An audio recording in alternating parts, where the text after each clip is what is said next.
नमस्कार मित्रांनो, स्वागत आहे पुन्हा एकदा तुमचं आपल्या यूट्यूब चॅनलमध्ये. मित्रांनो, आपण नवनवीन मैदानाबद्दलचे अपडेट्स घेऊन येत असतो.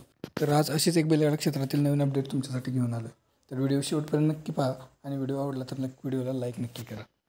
तर मित्रांनो, आपला सर्वांचा लाडका सप्त हिंदकेसरी बकासूर आता 8व्यांदा नाही तर 9व्यांदा हिंदकेसरी झाला आहे आणि प्रेक्षकांच्या मनाच्या ज्या इच्छा होत्या त्या बकासूरनं पूर्ण करायला आता सुरुवात केलेली आहे. खरं तर सर्व बकासूर प्रेमींची एकच इच्छा आहे की बकासूर आपला गुलालात राहिला पाहिजे.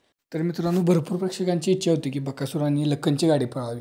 तर ही प्रेक्षकांची इच्छा आपल्याला पेडगावच्या मैदानात पूर्ण होताना पाहायला मिळाली आणि प्रेक्षकांच्या मनातली जोडी पाहिली आणि तिनं एक नंबर केला आणि तिथं हिंदकेसरी जोडी ठरली ती मित्रांनो. तर असेच आता प्रेक्षकांच्या मनात अजून एक इच्छा आहे की बकासूर आणि मथुरचा पैरा व्हावा आणि बकासूर आणि मथुरची गाडी पळावी आणि ही गाडी देखील जिथं जाईल तिथं एक नंबर करेल.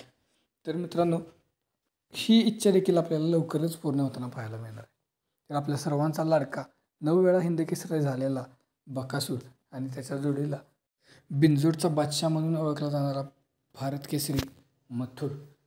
तर होय मित्रांनो, मथुर आणि बकासूर आपल्याला लवकरच एकत्र पळताना पाहायला मिळणार आहेत आणि ज्यावेळेस ही जोडी पळेल त्यावेळेस नक्कीच ही जोडी एक नंबर करेल असं वाटतं. कारण की ह्या जोडीला देखील लखन आणि बकासूरची गाडी जशी पाहिली त्याच्यापेक्षा चांगलं स्पीड या गाडीला लागेल असं वाटतं.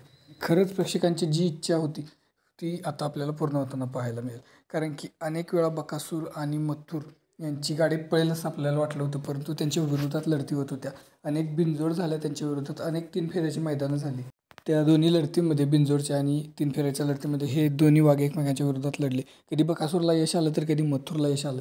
पण मित्रांनो, आता ही जोडी आपल्याला एकत्र पळताना पाहायला मिळणार आहे आणि मित्रांनो, नक्कीच ही जोडी मैदानात धुरा करताना आपल्याला पाहायला मिळणार आहे. आता ही जोडी कधी एकत्र पळणार असा प्रश्न तुम्हाला पडला असेल.